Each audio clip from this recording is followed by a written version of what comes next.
그러면 이제 이거에 관련된 문제 한번 풀어보겠습니다. 몇 쪽 보시냐면요. 38페이지 보시겠어요? 38페이지입니다. 38페이지. 38페이지 보시면 38페이지에 4번 보시겠어요? 38페이지 4번에 보시면 38페이지 4번입니다. 4번에 보시면 4번 문제가 뭐냐면은 요거죠.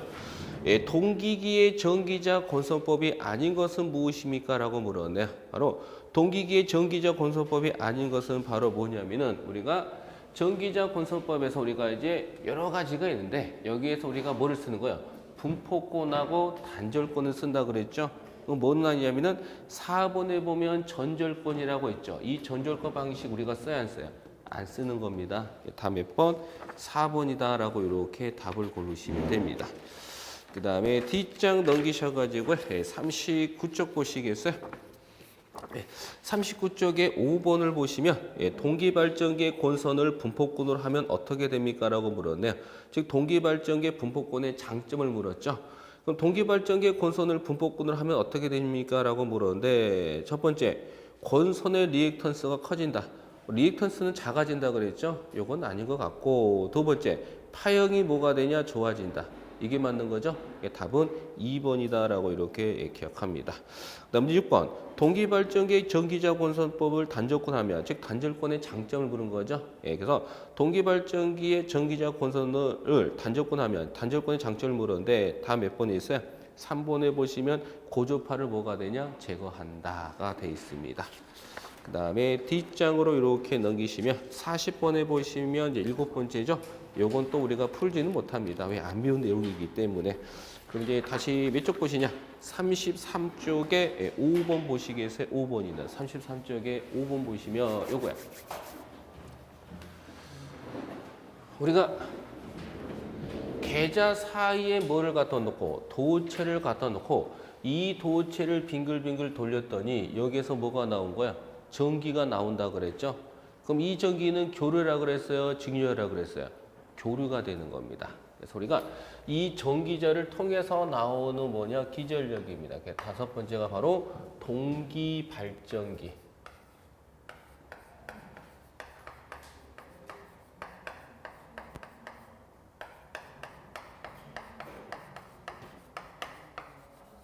입니다.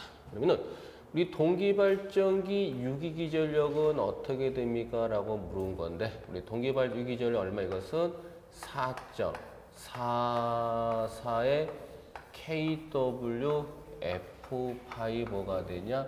N이 되는 겁니다. 이게 바로 동기발전기 유기전력. 추진이 잘 안 되는 부분입니다. 그래서 그냥 이런 게 있다라고 그냥 참고로 보세요. 출제비는 거의 안 나오는 건데 그냥 있으니까 한번 적어드린 겁니다. 참고로 보세요.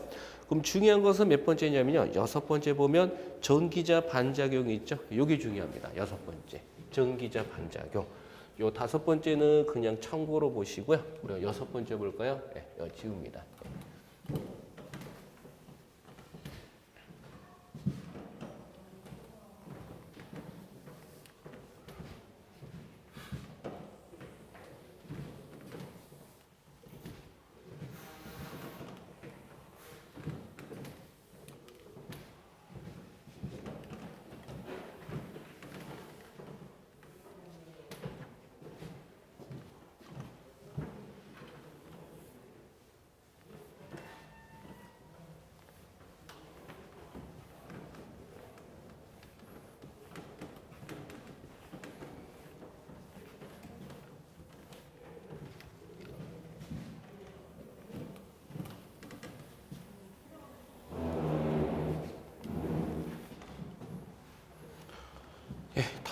여섯 번째죠. 6번째가 바로 전기자 반작. 6번째가 바로 전기자 반작용입니다.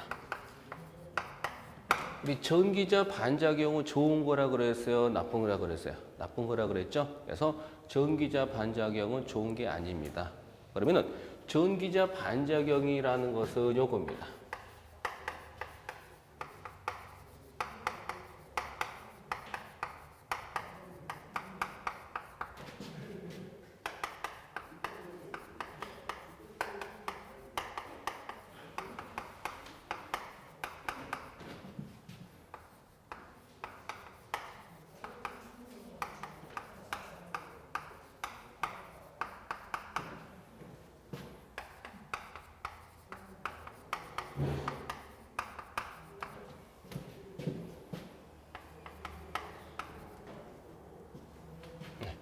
전기자 권선에 전류가 흐르면 전기자 전류에 의하여 생긴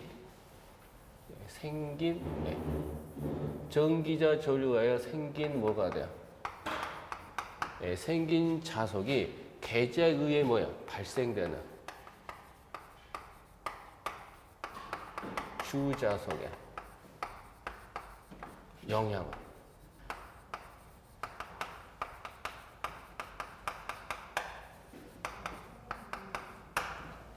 우리는 전기자 반작용이란 전기자 권선에 전류가 흐르면 전기자 전류에 의하여 생긴 자석이 계자에 의해 발생되는 주자석에 영향을 주는 현상을 뭐라고 부른다? 이것을 전기자 반작용이라고 부릅니다. 우리가 전기자 반작용이 발생된 원인은 바로 뭐 때문에요? 전기자 권선에 뭐가 흘렀기 때문에 전류가 흘렀기 때문에 전기자 반작용이 발생한 겁니다. 그럼 전기자 반작용이라는 것은 바로 전기자에 의해서 뭐가 돼요?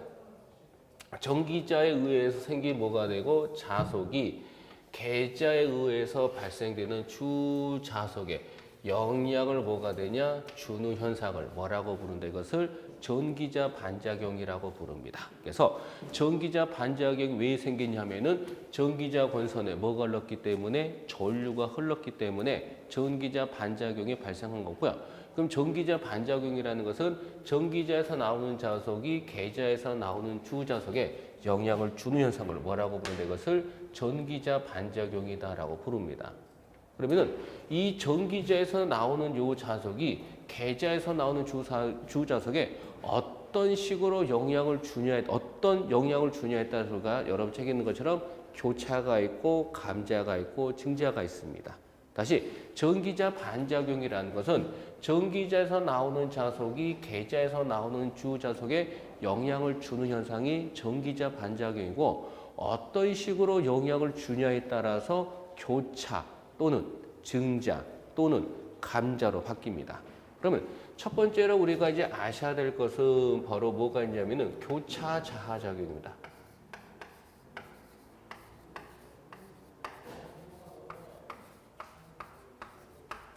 여기서 여러분이 아셔야 될 것은 편자, 즉 편자작용이라는 말이 나오면 무조건 뭐예요? 교차자하작용입니다. 문제에서 교차자하작용인데 우리 교차자하작용이라는 것은 편자작용이 나오면 무조건 뭐냐? 교차자하작용입니다.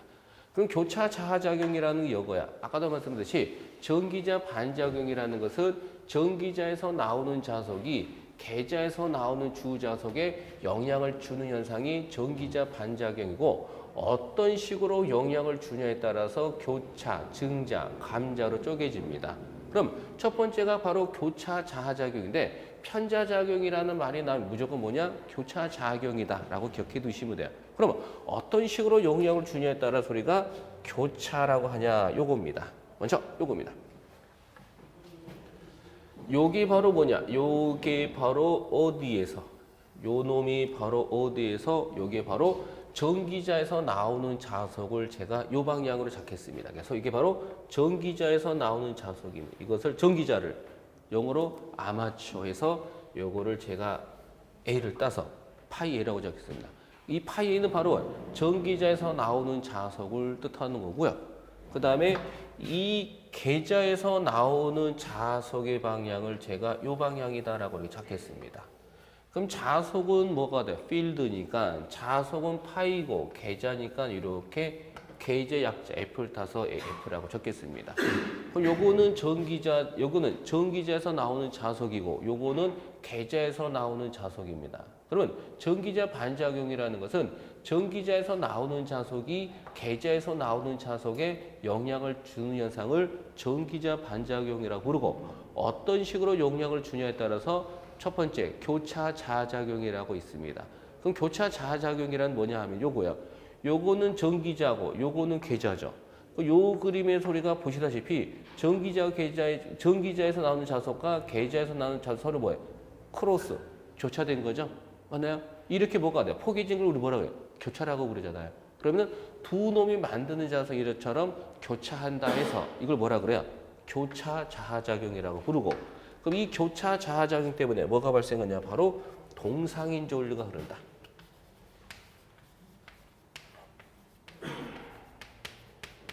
무슨 전류야? 동상인 전류가 흐릅니다. 그럼 동상이라는 것은 위상이 같은 걸 동상이라 그러죠. 그래서 위상이 같은 전류가 흐른다. 뭐 때문에? 교차 자하작용 때문에. 이걸 기억하시고요. 그 다음에 두 번째가 있습니다. 그럼 두 번째로는 뭐가 있냐 하면은 두 번째로는 증자작용이라고 했습니다. 증자.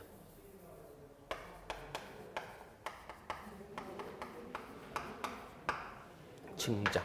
그럼 증자라는 것은 뭐냐? 증자라는 것은 자속이 증가하는 것을 증자라고 부르고요. 그럼 감자는 뭐야? 자속이 감소하는 것을 감자라고 표현합니다.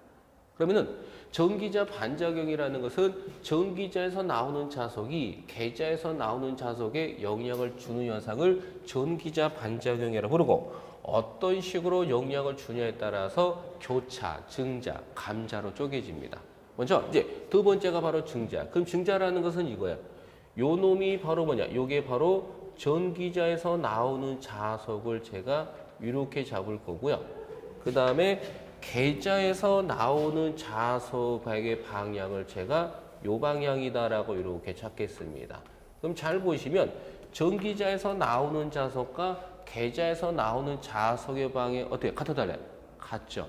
그러면은 전기자에서 나오는 자속과 계자에서 나오는 자속의 방향이 같기 때문에 어떻게 돼요? 자속이 증가가 됩니다. 그래서 자속의 방향이 같은 거니까 두 개가 합해지면 커진다는 거죠. 그래서 이처럼 이와 같은 현상을 증자작용이라고 부르고 그럼 증자라는 것은 자속이 커지는 것을 증자라고 불러요. 그러면 이와 같은 증자작용 때문에 뭐가 발생하냐 하면은 이와 같은 뭐 때문에 증자작용 때문에 뭐가 발생하냐 증자 바로 압스, 압진 뭐가 발생해요? 진상인 전류가 흐릅니다. 이렇게 뭐 때문에? 증자작용 때문에 진상이 졸린다. 우리 진상이라는 것은 앞선다는 거예요? 뒤진다는 거야? 우리 진상이라는 건 앞서야 뒤져요. 앞서는 거죠. 그래서 이것은 앞선다를 의미합니다. 그래서 앞선 전류가 흐른다는 겁니다. 그 다음에 이제 세 번째가 있어요. 세 번째. 세 번째로는 뭐가 있냐면요. 바로 뭐가 있냐? 감자작용이라는 게 있습니다. 그럼 감자작용이라는 것은 자속이 뭐야? 감소하는 것을 감자작용이라고 부릅니다. 다시 자속이 뭐야? 감소하는 것을 감자작용이라고 부릅니다. 그럼 감자작용이라는 것은 어떤 현상이냐? 이 현상입니다. 요게 바로 뭐냐? 전기자에서 나오는 자속의 방향을 제가 요 방향으로 잡고요. 그 다음에 전기자에서 나오는 자속의 방향을 제가 요 방향이다라고 잡겠습니다. 그럼 요거는 전기자에서 나오는 자속이고요. 요거는 계자에서 나오는 자속입니다. 그럼 두 개의 자속의 방향이 어때요? 다르죠? 그럼 다르다는 것은 두 개가 뭐예요? 상쇄가 되는 거죠? 상쇄가 된다는 건 커지는 거, 작아지는 거예요? 작아지는 거. 그래서 자속이 감소하는 걸 뭐라 그러냐? 이것을 감자작용이라고 부릅니다. 그럼 이와 같은 감자작용 때문에 뭐가 발생하냐? 바로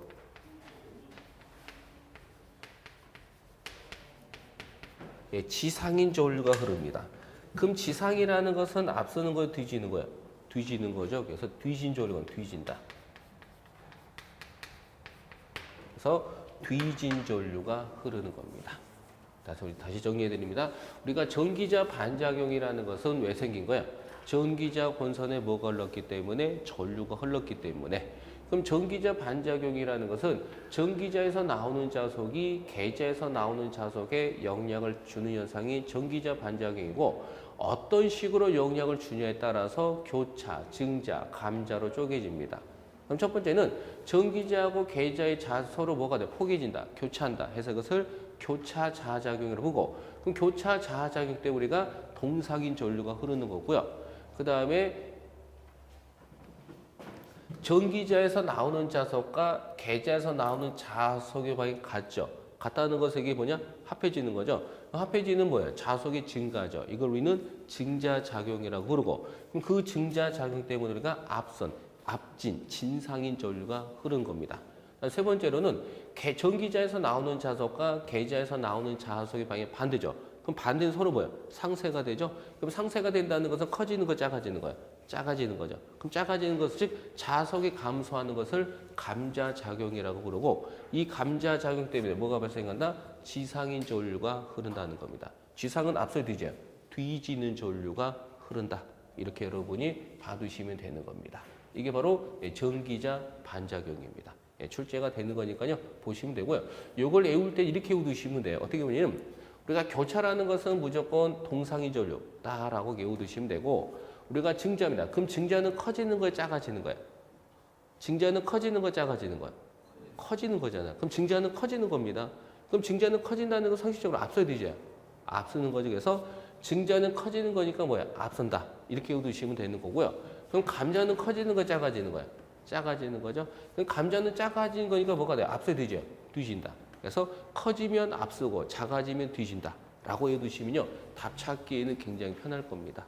이런 식으로 여러분이 전기자 반작용을 외워두시면 됩니다. 정리할 거 있으시면 정리하시고요. 문제도 앞으로 드리겠습니다. 우선 정리할 거 있으면 정리하세요.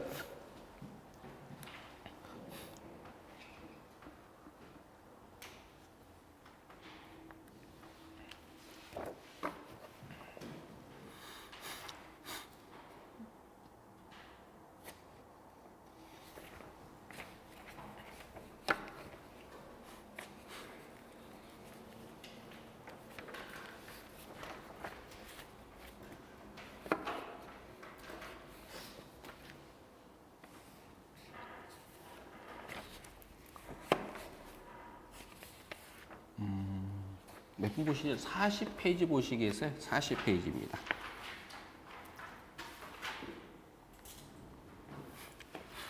네, 40페이지 보시면 문제 7번 한번 보시겠어요? 문제 7번. 예, 문제 7번 보시면 40페이지 문제 7번입니다. 예, 문제 7번에 이거 컨닝해야 되니까 이걸 볼까요? 컨닝 좀 할게요. 40번 컨닝 하겠습니다. 40페이지 보시면 40페이지 문제가 뭐냐면요. 삼상 동기발전기의 무브와 전압보다 90도 뒤진 전류가 흐를 때 전기자 반작용. 우리 동기발전기에서의 전기자 반작용이라는 것은 몇 가지로 쪼개져? 세 가지가 쪼개지는 거죠. 교차, 증자, 감자로 되어있습니다. 그 문제를 보니까 뒤진 전류입니다. 뒤진. 그럼 뒤진다는 것은 커지는 거야, 작아지는 거야? 작아지는 거죠. 그럼 작아진다는 것은 뭐가 돼요? 증자, 감자. 감자작용이 발생한다. 다음 몇 번이고 1번이 정답이고요. 문제 8번. 동기발전기의 전기자 전류가 무브와 유도 기전력보다 2분의 파에 앞서 있는 경우 나타내는 전기자 반작용. 앞선다는 거죠. 앞선다는 것은 증자, 감자. 우리 앞선다는 것은 커지는 거, 작아지는 거예요.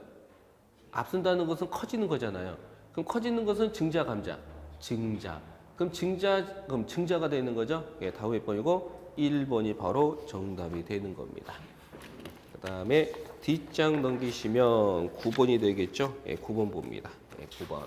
9번을 보시면 9번 문제가 뭐냐면요. 동기발전기의 전기자 반작용 중에서 전기자 전류에 의한 자기장의 축이 항상 주자석과 축과 수직이 되면서 자극편 왼쪽에 있는 주자석을 증가시키고 오른쪽에 있는 주자석을 감소시키며 편자작용하는 전기자 반작용은 편자작용에다가 밑줄 칩니다. 편자작용. 그럼 편자작용에다가 밑줄 치신 다음에 우리 편자작용이 나오면 뭐라 그랬어요? 교차 자작용 의미한다 그랬죠? 다음 몇 번이고 3번이다라고 이렇게 보시면 됩니다. 여기까지 우리가 이제 전기자 반작용에 대한 설명을 한 거고요. 이제 다시 내용 설명을 좀 하겠습니다. 몇 쪽이냐 하면은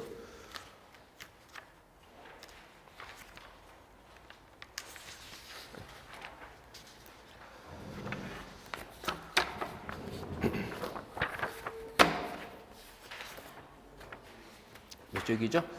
34쪽에 보시면요. 34쪽에 7번째 동기발전기 한 상당 출력입니다. 7번째. 한 상이라는 것은 발전기 대수로 따지면 몇 대를 뜻하는 거야? 한 대입니다. 그래서 동기발전기.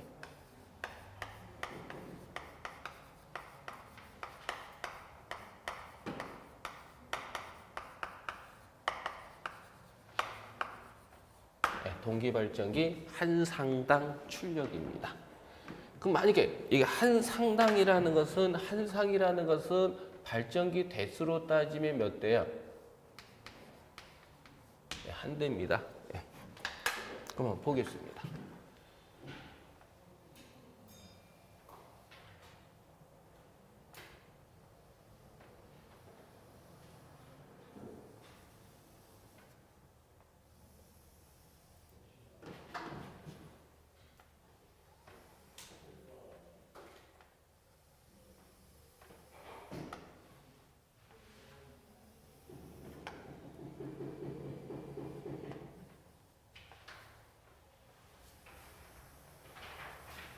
이렇게 발전기가 이렇게 있습니다.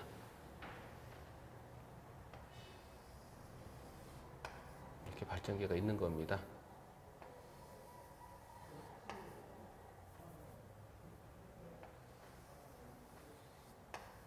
이렇게 발전기가 있습니다. 그럼 지금 발전기가 몇 대 있어요? 한 대, 두 대, 몇 대 있다? 세 대 있습니다.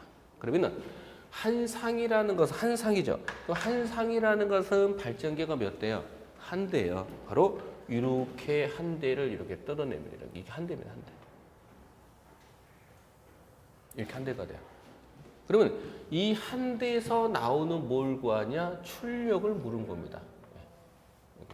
그래서 발전기 한 대에서 나오는 출력이 얼마냐? 그러면 지금은 제목이 동기발전기이기 때문에 동기발전기 기호 S를 따가지고 PS라고 표시사 많이 씁니다.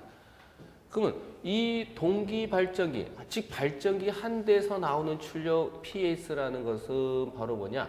이 식에 외우두셔야 됩니다. XX의, 즉 XX의 바로 2 곱하기 바로 V의 사인에 뭐가 되냐면은 이렇게 델타가 됩니다. 그러면은 또 우리는 요 2라는 것은 뭐냐? 요 2라는 것은 바로 요 발전기에서 나오는 기전력 2를 뜻하는 거고요. 요 V라는 것은 뭐냐? V라는 것은 바로 요 선과 요 선 사이에 걸리는 전압, 무슨 전압? 단자 전압을 이렇게 뜻하는 겁니다. 그 다음에 요 XX라고 되는데 여러분 책에서는 요 XX는 뭐와 같냐 하면은 양 뭐가 되냐? ZS와 같다라고 되어 있습니다. 그럼 우리가 요 느는 뭐야? 같은 거죠. 여기에 땡땡 치면 뭐가 되는 거예요? 나누기 아닙니다. 같은데 뭐가 같다? 거의 같다를 의미합니다. 거의 같다. 그래서 여기에 점점이 빠지면 뭐가 돼요? 무조건 똑같은 거야. 무조건 예를 들어서 쉽게 말해서 뭐 1은 1이다가 돼요. 그런데 여기에 점을 뜨면 어떻게 돼요? 이쪽은 1인데 나머지는 0.5, 99999 이런 식으로 거의 같은 겁니다. 예, 이렇게. 그래서 느는 같고 점을 찍으면 거의 같다. 그래서 제가 이렇게 점을 찍은 겁니다. 그래서 느를 치면은 무조건 100% 똑같은 건데 점을 찍으면 뭐냐? 거의 같다는 겁니다. 예. 그러면 여기서 여러분은 이 XX와 ZS는 뭐가 되냐? 예, 같은 겁니다. 예, 그래서 우리는 요 XX를 우리는 뭐라 그러냐? 요 XX죠? 요 XX를 우리는 뭐라고 그러냐? 요 이름이 요 XX를 바로 동기 리액턴스라고 부릅니다. 그 다음에 요 ZS를 우리는 뭐라고 그러냐? 요 ZS를 우리는 뭐라고 그러냐? 요 ZS를 동기 리액턴스입니다. 죄송합니다. 동기 임피던스입니다. 우리는 XX를 동기 리액턴스라고 부르고 ZS를 동기 임피던스라고 부르고요. 그 다음에 요 2를 우리는 뭐냐? 요 2를 우리는 유기기전력이라고 부르고요. 그리고 요 V를 우리는 뭐냐? 이 V. 요 V를 우리는 뭐라고 부르냐? 것을 단자 전압이라고 부릅니다. 그럼 요 델타를 뭐라 그러냐? 요 델타를 우리는 이것을 부하각이라고 부릅니다. 그래서 요게 바로 동기발전기 한 상, 즉 동기발전기 한 대에서 나오는 출력입니다. 근데 만약 출제자가 동기발전기 3상 출력을 구하라 하면요. 이 한 상에서 나오는 출력에다가 3상 같으면 곱하기 얼마를 해주면 돼요? 3을 해주면 됩니다. 이게 3상 출력입니다. 근데 문제가 나올까 안 나올까요? 절대 안 나옵니다. 이런 문제는 없습니다. 이게 없는 게 아니라 있는데 문제에 안 나온 것 뿐이라는 거예요. 그래서 이런 문제는 안 나와요. 100%안 나오는, 예, 기사에도 안 나오는 문제입니다. 네. 그래서 문제는 요 한상, 요 놈의 문제가 출제된대. 근데 중요한 것은 요 놈을 갖고 계산 문제가 나온 게 아니라 요식 찾는 문제가 나와요. 예를 들어서 동기발전기 한 상당 출력식 찾아라 그러면은 요걸 찾고요. 이번에는 요식이 주어지고 이 다음 보기 중에서 이 동기발전기 한 상당 출력에 나온 요게 기호 중 설명이 잘못된 걸 찾아라고 그래요. 그럼 우리는 요 XX를 뭐라 그래요? 동기 리액턴스, ZS를 동기 임피던스, E를 유기기전력, V를 단자전압, 델타를 뭐라 그러는 것을 부하각이라고 부릅니다. 부하각. 델타가 무슨 각? 부하각. 이렇게. 즉 어떤 식으로 문제가 출제가 되냐면 이렇게 나온다는 거예요. 계산 문제는 안 나오니까 외우지는 마세요. 그냥 눈으로만 봐두시라는 거예요. 눈 왜? 식 찾는 문제가 나오는 거기 때문에. 근데 계산 문제는 안 나온다는 겁니다. 그러면은 몇 쪽 보시냐면은 이렇게 보십니다.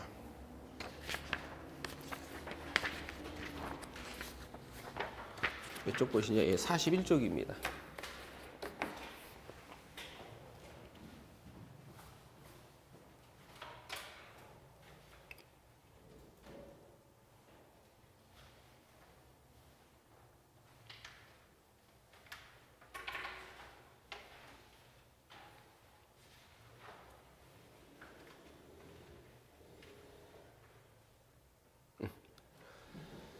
예, 41쪽의 문제 한번 10번 보시겠어요? 예, 41쪽의 문제 10번입니다. 예, 41쪽의 문제 10번을 보시면요. 비돌극형 동기발전기의 단자 전압을 한 상을 V, 유도기전력 한 상을 E, 동기 리액턴스 XX, 부하각을 델타라면 한상 출력은 단 전기자 저항 등 무시한다라고 되어 있죠. 예, 보시면요. 우리 비돌극형이라는 것은 요거야.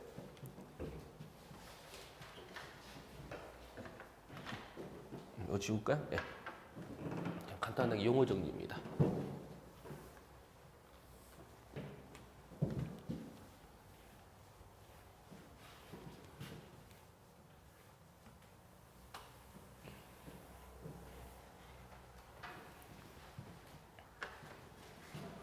이 비돌극형이라는 것은요.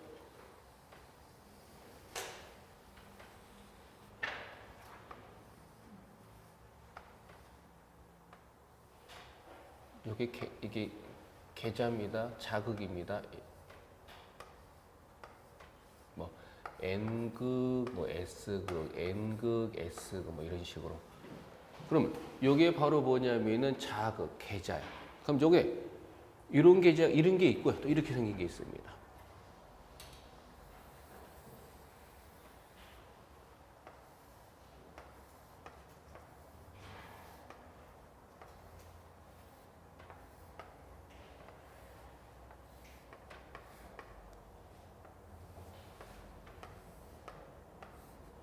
이런 게 있습니다. 뭐 N극, 뭐 S극, N극, 뭐 이런 식으로, 뭐 N극, S극, 뭐 이런 식으로 있다고 칩니다. 그럼 잘 보시면요, 요 N극, S극이 계자잖아요, 자극이잖아요, 계자. 그럼 잘 보시면은 지금 이와 같은 N극, S극이라는 계자, 극이 밖으로 나와서 안 나왔어요? 안 나왔죠. 그런데 요것은 N극, S극, 요 극이 밖으로 나와서 안 나왔어요? 나왔죠. 그러면 요 우리가 간판도 밖으로 나온 간판을 무슨 간판이라 그래? 도출 간판이라 그러잖아요. 맞나요? 그래서 검을 밖으로 나온 것을 우리는 도출이라 그러죠. 똑같습니다. 즉 계자가 이렇게 나오는 것을 뭐라 그래요? 돌극형이라고 부르고요. 계자가 이렇게 안 나오는 것을 비돌극형이라고 부릅니다. 그러면 요거는 뭐예요? 돌극형이에요. 돌극. 도출됐다.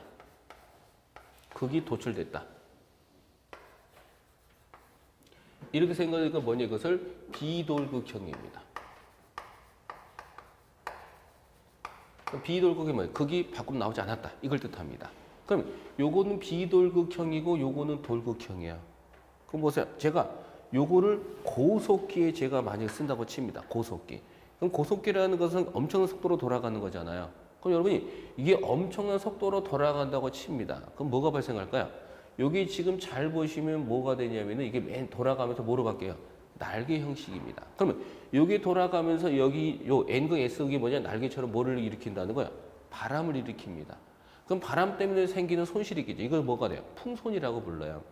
그러면 이 돌극형을 뭐야? 고속기용으로 쓰게 되면 뭐가 발생하는 거야?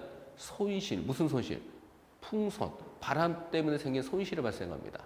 그럼 손실이라는 것은 우리가 쓰는 거에 못 쓰는 거죠. 그래서 중간에 사라지는 겁니다. 그래서 최대한 우리가 많이 쓰려면 손실을 줄여야 되는데 이 방식을 쓰게 되면 뭐가 돼? 오히려 줄여야 될 손실이 오히려 더 생기는 거예요. 뭐 때문에? 풍손이 생겨버리잖아요. 그래서 요 돌극형은 어디에 적합하지 않아요? 고속기용으로는 적합하지가 않습니다. 예, 그래서 우리는 이 돌극형은 뭐냐? 예, 고속기용으로는 적합하지가 않아요. 그래서 만약에 고속기용으로 적합하지 않은 게 뭡니까? 라고 물으면 가나다로 보기에 누굴 찾으면 되냐? 돌극형을 찾으시면 됩니다. 예.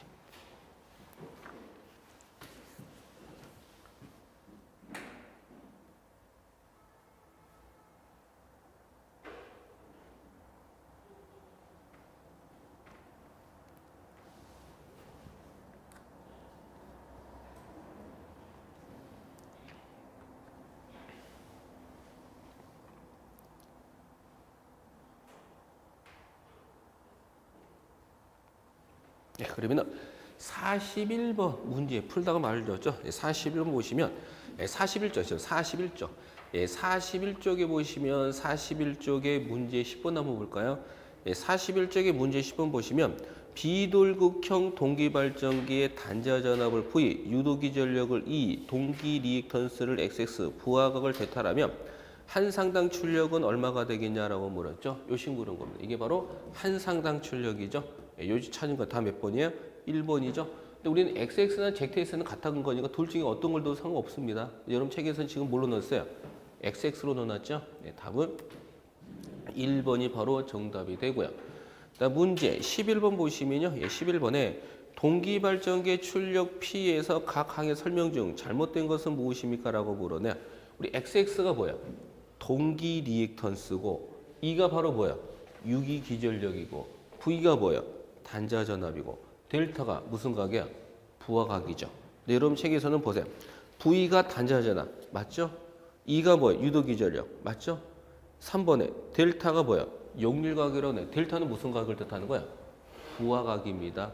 그래서 잘못된 거 몇 번? 3번이 바로 정답입니다. 다음 몇 번? 3번 이렇게. 11번의 답은 3번이다라고 이렇게 보시고요.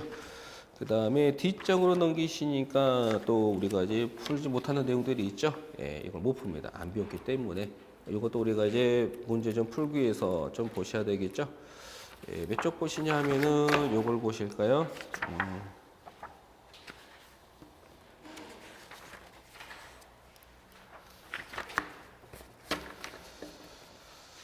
예, 몇 쪽이냐? 34페이지 보시겠어요? 예, 34페이지입니다. 예.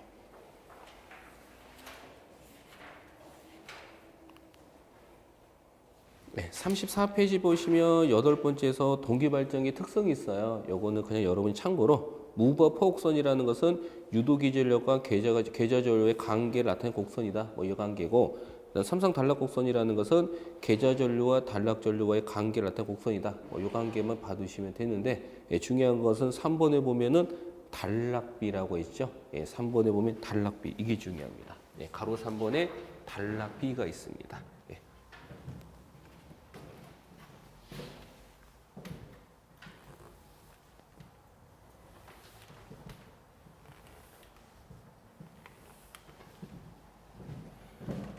단락비까지 하고 진도를 마치겠습니다.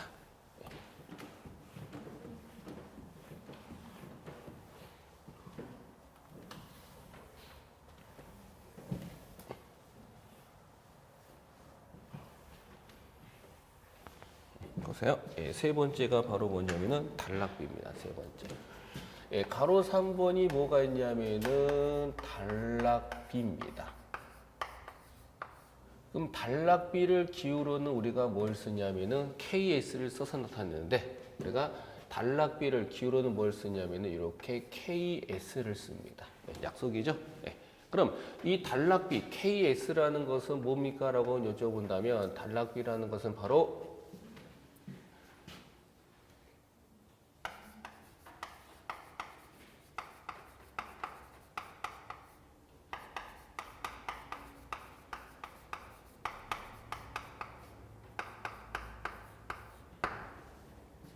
즉 단락비라는 것은요. 전격 전류에 대한 단락 전류의 비를 단락비라고 부릅니다. 100분율로 물으면 곱하기 얼마가 들어가요? 100%.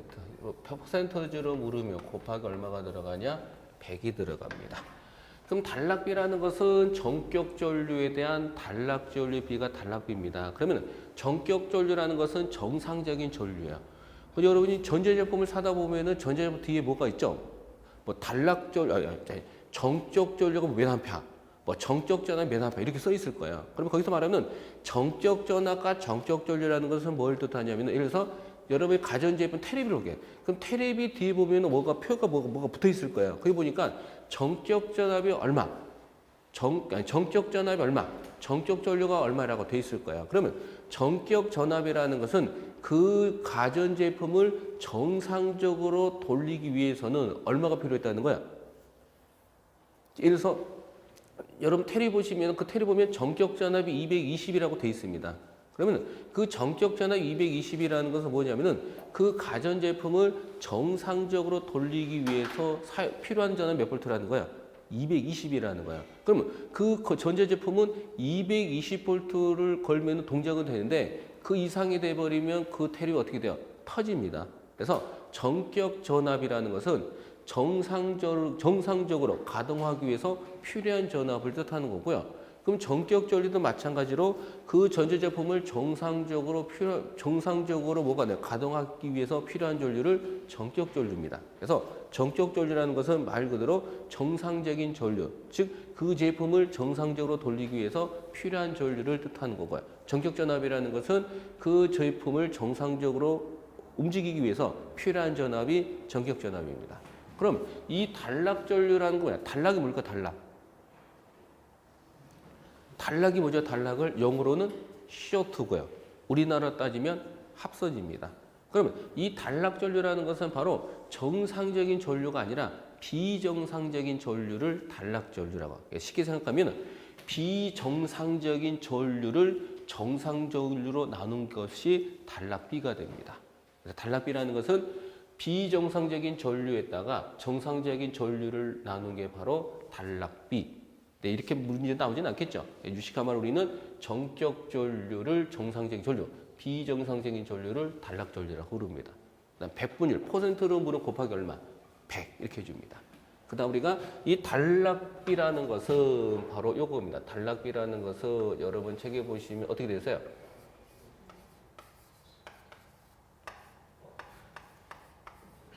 이렇게 되어 있잖아요.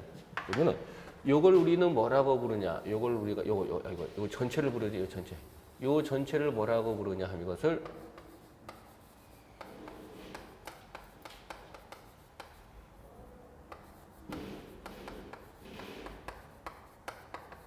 요거를 백분율 임피던스라고 부릅니다. 우리는 단락비라는 것은 전격 전류에 대한 단락 전류의 비를 단락비라고 부르고 또는 백분율 임피던스의 욕수를 우리는 단락비라고 부릅니다. 이게 바로 단락비입니다. 시험 문제는 이걸로 이제 문제를 풀 겁니다. 여기에 단락비다라고 이렇게 보시고요. 오늘은 여기까지 하시고 그 다음에 또 뒤에 가서 또 이어져야 되니까요. 여기까지 보시는데 숙제를 내드릴게요. 어떤 숙제냐면요. 35쪽을 넘기시면요. 35쪽에 보시면은 거기 어떤 표가 있잖아요. 단락비에 따른 발전기의 특징이 있죠. 보이시나요? 35쪽 보시면은 단락비에 따른 발전기 특징이 있어요. 오른쪽 왼쪽으로 쪼개져 있는데 단락비가 큰 동기계를 철기계입니다. 우리 철기계, 우리 철을 원소기로 뭐라 그래요? F라고 그러죠. 우리가 단락비가 큰 동기계를 우리는 철기계라고 부르고 단락비가 작은 동기계를 우리는 동기계라고 부릅니다. 그래서 단락비가 큰 동기계를 우리는 철기계라고 표현하고 단락비가 작은 동기계를 동기계라고 표현합니다. 그럼 무슨 숙제냐면은 거기 보시면은 오른쪽 왼쪽이 있는데 우리가 일반적으로 왼쪽이 잘 나오고요. 왼쪽의 반대가 오른쪽이 되는 거야. 그럼 여러분이 가셔가지고 단락비가 큰 동기계를 뭐라 철기계라 그러죠? 그럼 그 철기계 총 몇 가지? 6가지 특징이 있죠. 요걸 여러분이 이제 암기해 오십니다. 그래야지만 우리가 이제 문제를 풀어요. 요것은 이제 암기할 부분이다 보니까 미리 암기하시라고 한 거고, 그 오른쪽 왼쪽의 차이는 반대 개념입니다. 철기계의 반대가 동기계고요. 동기계의 반대가 철기계가 됩니다. 이게 반대 개념이기 때문에 우리는 왼쪽에 있는 철기계만이라도 외워오시면 됩니다. 그래야지만 문제를 풀 수가 있어요. 그래서 오늘 가셔가지고 외워오시면 내일 정도에 제가 한번 문제를 풀어드리겠습니다. 그래서 오늘은 여기까지 해가지고 진도를 맞춰드리겠습니다. 여기까지 수고하셨습니다.